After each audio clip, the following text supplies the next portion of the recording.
आते हैं direct and indirect labour cost. अगर कल आपको याद हो, मैंने आप लोगों को एक स्ट्रक्चर बना के दिया था कि जब ओवर टाइम होगा, ठीक है, तो ये बेसिक पे होगी डायरेक्ट लेबर की या इनडायरेक्ट लेबर की, तो उनमें कौन सी कॉस्ट डायरेक्ट होती है, कौन सी कॉस्ट इनडायरेक्ट होती है। बाकी तो सिंपल एंड स्ट्रेट फॉरवर्ड था, लेकिन ओवर टाइम की जो पेमेंट्स होती हैं, क्योंकि उसमें बेसिक एंड प्रीमियम दोनों शामिल होते हैं, और ओवर टाइम में कभी कभार स्पेसिफिक सिचुएशन होती है, कभी जनरल सिचुएशन होती है, तो उसमें उनकी ट्रीटमेंट्स डिफर करती हैं कि कौन सी कॉस्ट डायरेक्ट होगी और कौन सी इनडायरेक्ट होगी। एक तो मैं आपको यहाँ पहले हिंट देता हूँ, बहुत इंपॉर्टेंट हिंट है, कि कल मैंने आप लोगों को एक्सप्लेन किया था कि ओवर टाइम की दो सिचुएशंस हो सकती हैं, जनरल या स्पेसिफिक। जनरल में ये होता है कि एम्प्लॉय खुद रिक्वेस्ट करता है कि मैं एक्स्ट्रा अर्निंग के लिए एक्स्ट्रा आवर्स काम करना चाहता हूँ, ठीक है, तो उसमें डायरेक्ट लेबर की ट्रीटमेंट और इनडायरेक्ट लेबर डिफरेंट होती है। लेकिन अक्सर होती है स्पेसिफिक सिचुएशन जिसमें मैनेजमेंट या कंपनी का कस्टमर वो लेबर से रिक्वेस्ट कर रहा है कि आप काम करें। In that situation indirect labour की कॉस्ट भी या उसका जो ओवर टाइम होता है वो डायरेक्ट होता है। ये हम कल ऑलरेडी काफी डिटेल में देख चुके हैं। अब अक्सर क्वेश्चंस ऐसे होते हैं उसमें मेंशन नहीं होता कि ओवर टाइम जो हम पे कर रहे हैं ये स्पेसिफिक रिक्वायरमेंट है या जनरल रिक्वायरमेंट है। जब भी क्वेश्चन में, इवन इन एग्जाम क्वेश्चन, जब भी एग्जाम क्वेश्चन में ये मेंशन नहीं हो कि ये स्पेसिफिक है या जर्नल है, तो आपने वो वाली ट्रीटमेंट करनी है जो जर्नल ओवर टाइम की होती है, अगर मेंशन नहीं है क्वेश्चन में। और अगर तो मेंशन होगा तो फिर वो करनी होगी। यूजुअली क्या होता है कि जब जनरल ओवर टाइम किया होता है तो एग्जाम क्वेश्चन में उन्होंने मेंशन नहीं किया होता कि जर्नल ओवर टाइम है, तो आप खुद से अज्यूम कर लो कि वो जर्नल ओवर टाइम है और उसी की वर्किंग करो। स्पेसिफिकली स्पेसिफिक ओवर टाइम के लिए हमेशा आपको क्वेश्चन में वो मेंशन करेगा कि ये स्पेसिफिक ओवर टाइम हुआ है, ठीक है, ये टोटल इतने आवर्स थे, इसमें इतने स्पेसिफिक इतने जर्नल है, वो मेंशन करेगा। स्टूडेंट वहां कंफ्यूज होते हैं जहां पे उन्होंने मेंशन नहीं किया होता। तो जहां पे तो अगर मेंशन नहीं हुआ तो आपने सारी वर्किंग वो करनी है जो जर्नल ओवर टाइम की वर्किंग होती है, अदरवाइज मेंशन होगा। ऑलराइट, तो अब यहाँ पर क्या है आपके पास, given below are the labour cost incurred by a manufacturing business for week commencing 23rd July 2005। एक हफ्ते की यहाँ पे इंफॉर्मेशन दी हुई है, डायरेक्ट लेबर की भी दी हुई है और इनडायरेक्ट की भी दी हुई है, बेसिक आवर्स भी हुए हैं और ओवर टाइम भी हुआ है। आप लोगों ने क्या कैलकुलेट करना है कि इनमें से इस टी अकाउंट को फिलहाल भूल जाएं, आप लोगों ने ये कैलकुलेट करना है कि इसमें डायरेक्ट लेबर कॉस्ट कितनी है और इनडायरेक्ट लेबर कॉस्ट कितनी है, सिर्फ ये फाइंड करना है फिलहाल। अगर कंफ्यूजन हो तो जो कल मैंने चार्ट बनाया था उसको सामने खोल के आप लोग रख लो, अगर स्क्रीनशॉट लिया हुआ है तो उससे पे बहुत इजी हो जाएगा वर्किंग करना आपके लिए। एक बात। सेकंड, इसमें एक और चीज एक्सप्लेन की है जो मैंने कल एक्सप्लेन नहीं की थी, idle time. Idle time basically क्या होता है? आइडल टाइम, आइडल का जो लिटरल मीनिंग है कि फारिग बैठना। आइडल टाइम का मतलब ये होता है कि लेबर सुबह तैयार श्यार होकर फैक्ट्री आया काम करने के लिए, लेकिन due to any reason management के पास उनको देने के लिए काम नहीं है। रीजन क्या हो सकता है? मशीन जो है वो मेंटेनेंस हो रही है, उसकी मशीन, काम तो है उनके पास लेकिन मशीन की मेंटेनेंस हो रही है, मशीन ब्रेक डाउन है, उसको 3-4 घंटे ठीक होने में लगेंगे। या लेबर आया है लेकिन आगे बिजली नहीं है, तो जब बिजली नहीं होगी तो लेबर ऑब्वियसली मशीन रन नहीं कर सकता, काम नहीं कर सकता। तो उसमें क्या होता है कि आइडल टाइम जो है उसमें पेमेंट तो होती है लेबर को, क्योंकि लेबर तो तैयार होके आया है, वो फैक्ट्री में मौजूद है। अब मैनेजमेंट के इशू की वजह से वो काम नहीं कर पा रहा, तो हम ये तो नहीं कर सकते कि लेबर को हम उस घंटे की पेमेंट ना करें। लेबर को बेसिक रेट पे पेमेंट होगी आइडल आवर्स की, लेकिन जितनी भी पेमेंट होगी बेसिक रेट पे लेबर को, वो सारी की सारी हमेशा इनडायरेक्ट कॉस्ट होगी। तो आइडल टाइम की जितनी भी कॉस्ट होगी वो हमेशा इनडायरेक्ट कॉस्ट होगी। क्यों? क्योंकि उन घंटों में लेबर तो मौजूद था लेकिन लेबर ने प्रोडक्शन की नहीं है किसी भी वजह से, और जब लेबर ने प्रोडक्शन नहीं की तो ऑब्वियसली वो आप अपनी प्रोडक्शन को तो चार्ज नहीं कर सकते हो, so there will be no direct cost. तो आइडल टाइम की जितनी भी कॉस्ट होगी वो हमेशा इनडायरेक्ट कॉस्ट होगी, और ये बेसिक रेट पे ही कैलकुलेट होता है। Clear with this idle time? Sir ji. मेरी डायरेक्ट टेबल आ रही है 936, एक सेकंड, 9304, और इनडायरेक्ट आ रही है 2688। कुछ गलती तो की है आपने, पर चलो ठीक है, मैं करवाता हूँ फिर आपको। एंड मुंतहा आपकी क्या कॉस्ट आ रही है? सर कुछ भी नहीं, क्या मैं इसको देख ही रही हूँ तो होगा क्या। समझ ही नहीं आ रहा? नो सर, बिल्कुल भी नहीं। आपने कल रिवाइज किया था लेक्चर? जी सर, और वो नोट्स भी लिखे हुए हैं, तो फिर फिर भी भी नहीं नहीं आ समझ रहा। आ रहा, चलो मैं सॉल्व करवाता हूँ। वैसे ये टॉपिक थोड़ा सा ट्रिकी है, M1 में थोड़ा सा ट्रिकी टॉपिक है, और यहाँ से सारे टॉपिक ट्रिकी ही है। Okay, direct and indirect labour cost हमने फाइंड करनी है इस क्वेश्चन में। Given below are the labor costs incurred by a manufacturing business for the week commencing 23rd July 2005. एक हफ्ते की इंफॉर्मेशन यहाँ पे दी हुई है। Direct production workers work for 1200 hours. This is the basic rate. Direct production workers overtime hours are 200 at this rate. And obviously ये over time की payment है, तो ये बेसिक से हायर होगी। बेसिक रेट है 6.40 और ओवर टाइम पेमेंट है 9.40। तो इसका क्या मतलब है मुंतहा, हम कितना प्रीमियम पे कर रहे हैं, ओवर टाइम प्रीमियम?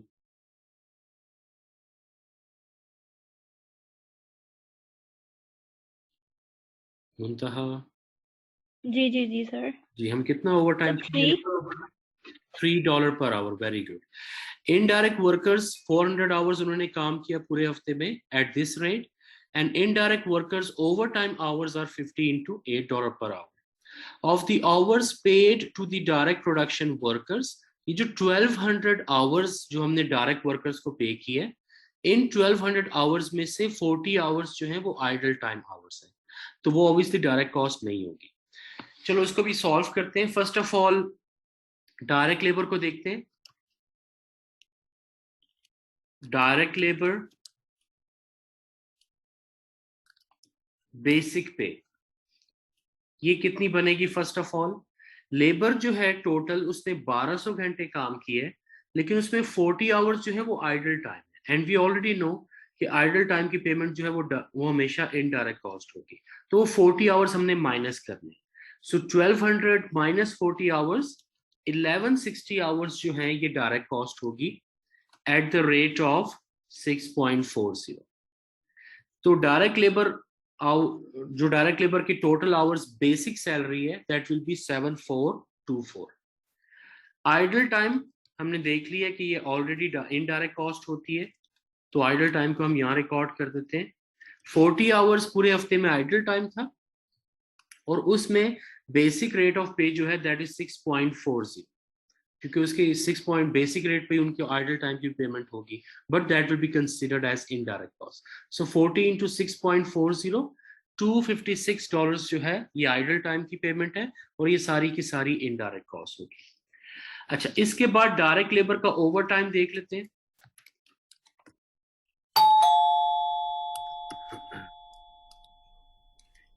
अब ओवर टाइम में दो चीजें होती है। फर्स्ट ऑफ ऑल यहाँ पर तो या तो ये जनरल हो सकता है over time,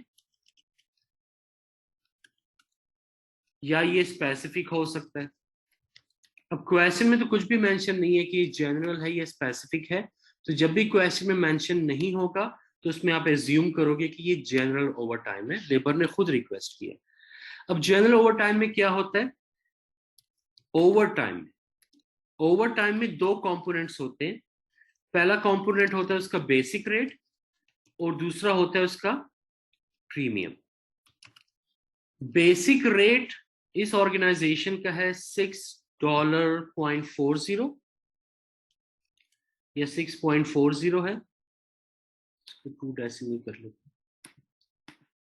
basic rate of पे इज $6.40, एंड प्रीमियम जो है वो $3 है, और टोटल ओवर टाइम की पर आवर पेमेंट कितनी हो रही है? 9.40। यही देखो यहाँ पर 9.40 पे हो रहा है। अब इसमें ये जो बेसिक रेट पे पेमेंट होगी ओवर टाइम की, क्योंकि ये जनरल ओवर टाइम है, तो ये तो डायरेक्ट कॉस्ट होगी, लेकिन जो ये प्रीमियम है that will be considered as indirect cost. ये कब होगा? इन दैट केस ओके, तो इसमें जो ओवर टाइम की टोटल पेमेंट होगी, इसमें जो बेसिक रेट पे पेमेंट होगी वो डायरेक्ट कॉस्ट होगी, और जो प्रीमियम हम पे करेंगे $3 पर आवर वो इनडायरेक्ट कॉस्ट होगी। इन केस अगर ये स्पेसिफिक होता तो फिर बेसिक रेट एंड प्रीमियम दोनों की दोनों ही डायरेक्ट कॉस्ट होती।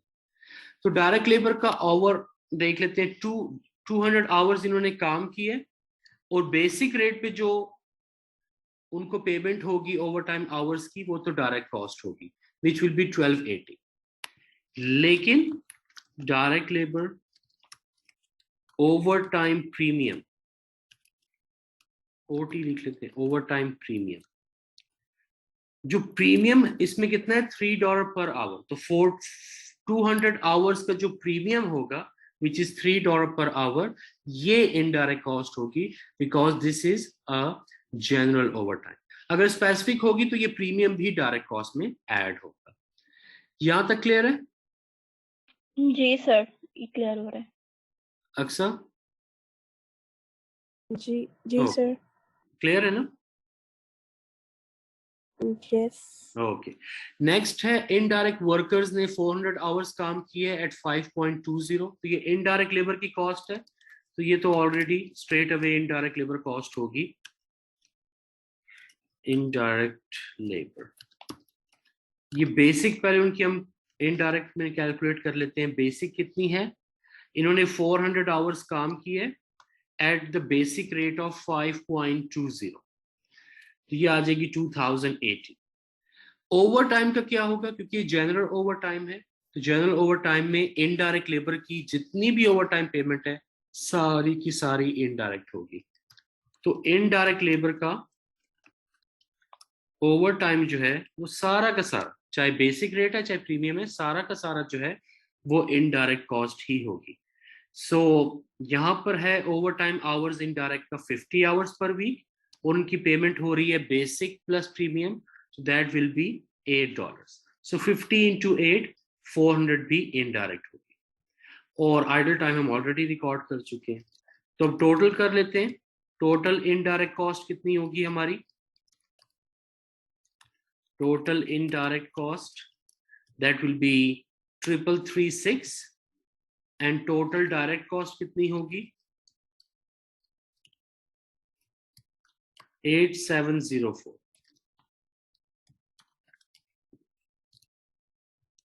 दोनों को क्लियर है यहां तक?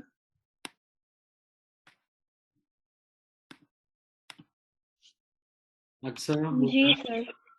Yes sir. ओके, अब इसकी जर्नल एंट्री कैसी होगी? जर्नल एंट्री के प्रिंसिपल्स वही हैं जो मटेरियल के लिए होते हैं।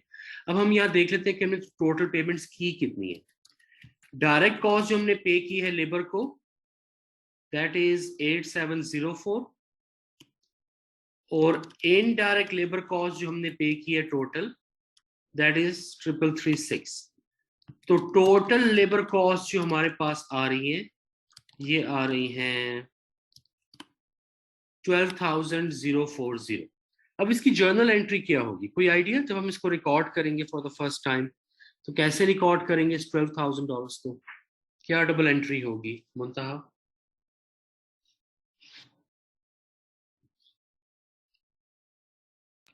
सर क्रेडिट होगा टोटल वेजेस में, क्रेडिट होगा वेजेस अकाउंट में। ओके, क्यों क्रेडिट होगा? क्योंकि हम दे रहे हैं। जब आप सैलरी पे रिसीव जब आप सैलरी पे करते हो उसकी डबल एंट्री क्या होती है?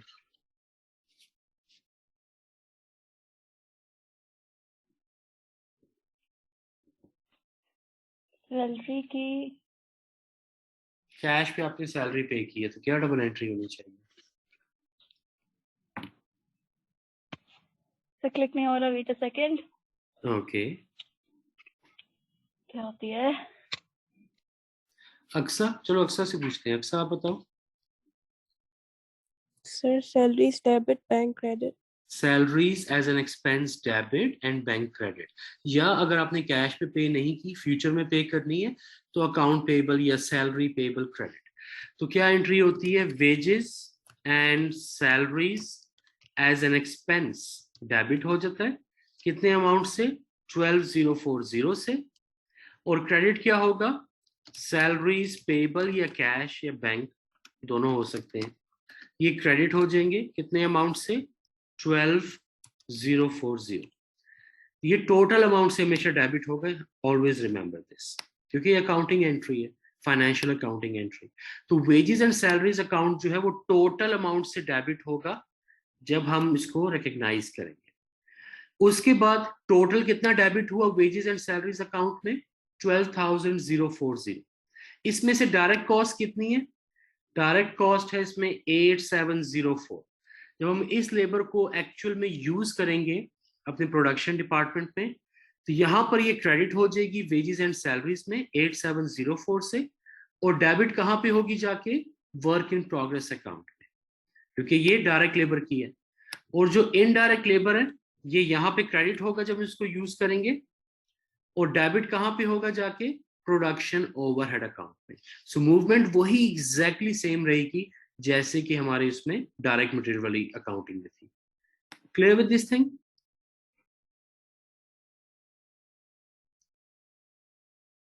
जी सर। अक्सर? Yes, sir. ओके।